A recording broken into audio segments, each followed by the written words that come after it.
Well, I'm sick and tired of getting triggered, so I'm hoping that this will help. I have noticed, and I'm sure that this will help others in the fact that the religious right has gotten really big. And I'm just going to point blank say it, there's been lots of cult activity popping up and going on, especially with the rise of the religious right and the evangelicals. My parents were evangelicals, big time evangelicals, and they exercised me because I was, and still am the black sheep of the family. And I'll get into that in a minute, but this is for everyone, and hopefully this will help others because I've noticed that there's a big rise in Mormonism, in Scientology, in Christianity, in, just flat out prejudice people and entities. And hopefully this will help any victims out there. But my parents fell into bankruptcy, and also at the age of 15, my dad, for whatever reason, the only excuse he gave me was that I was acting like his older brother, which he absolutely despised. Well, used to despise. His older brother, who was named Tony, he died. He died forever ago. He died from blood cancer. And his wife just died here within the past 5 to 7 years. So that's recent for me being so old. But even at this old age, I am still traumatized. I am still traumatized. And they exorcised me, quite literally exorcised me. My dad pounded my head against a concrete floor.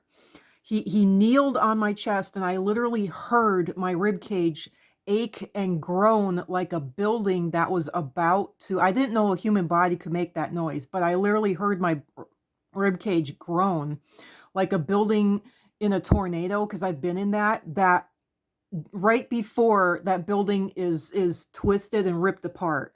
That's the noise that my rib cage made when my dad leaned his over 300 pounds directly onto my sternum. Thankfully, it was my sternum on my rib cage when I was like 14 and a half, 15 years old.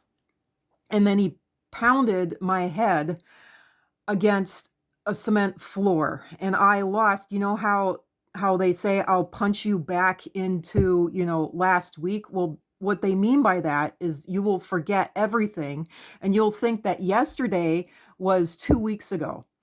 And that's what happened to me. I lost 2 weeks of memory, and that was permanent for many years, and finally I ended up remembering like 3 days ago. So my memory recovered to the point where I can remember 3 days ago. But if you ask me what we had for dinner yesterday, I'll recite the dinner that we had 3 days ago, thinking that it was yesterday's dinner, and I will not. For whatever reason, I do remember eventually what happened.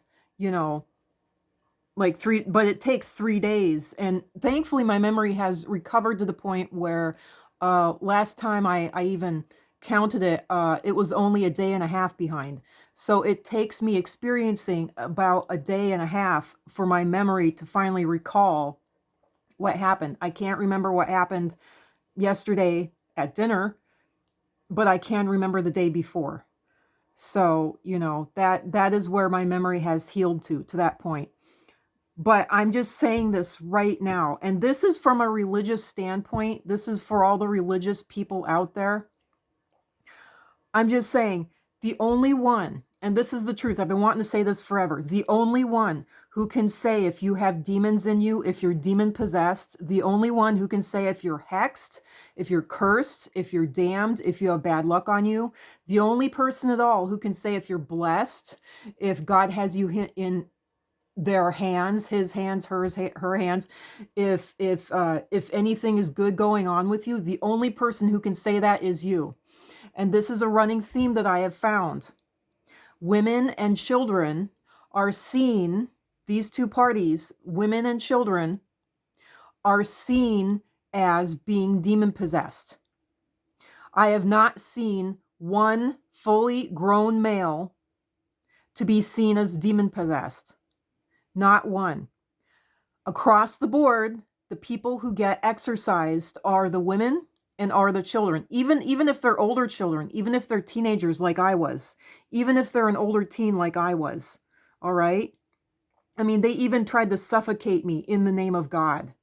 They put perfumed rags over my mouth, and it was for no reason at all. No reason at all whatsoever. Literally. It was because my parents, my mom is a hoarder, and she confessed herself that she ended up putting their finances into bankruptcy, which apparently nearly lost my dad his job.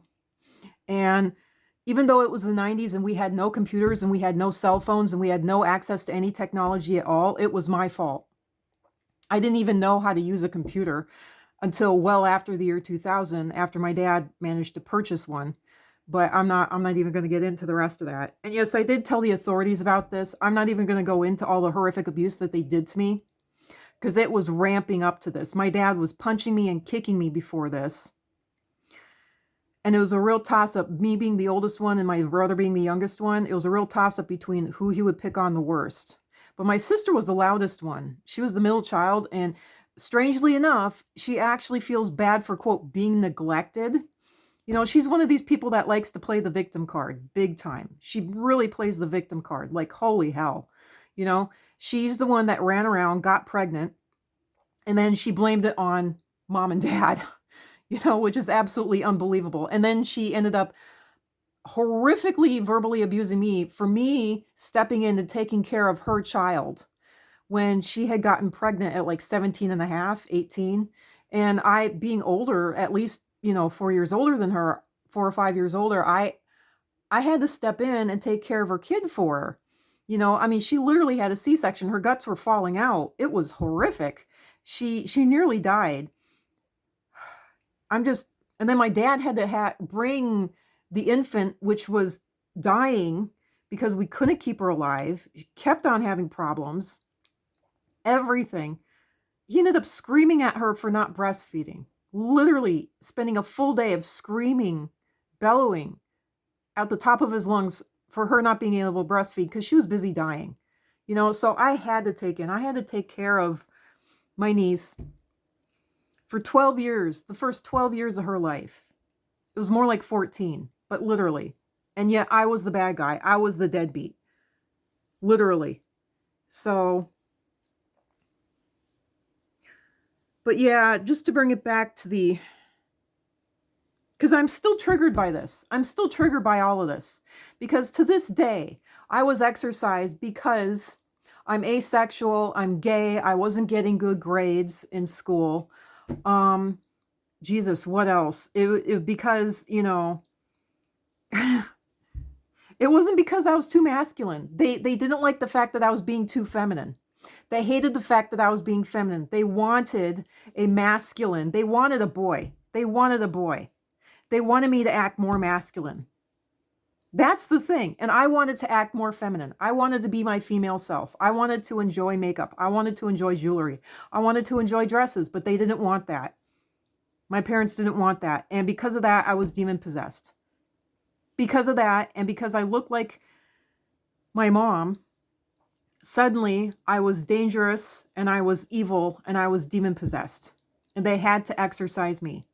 If you ask me if anyone had demons in them and has demons in them at all to this day, it's Alan, A-L-A-N, Alan, Dad. Alan Olson, O-L-S-O-N. He has demons in him out the wazoo.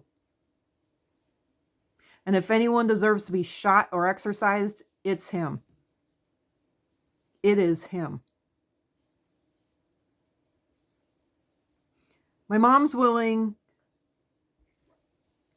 to give in and know what side her bread is buttered on, you know, but she is definitely an instigator in this. But the main force that pushed this was Dad.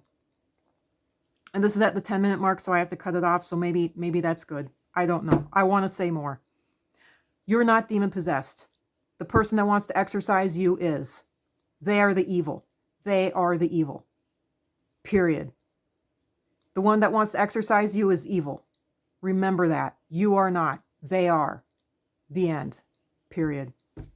Bye.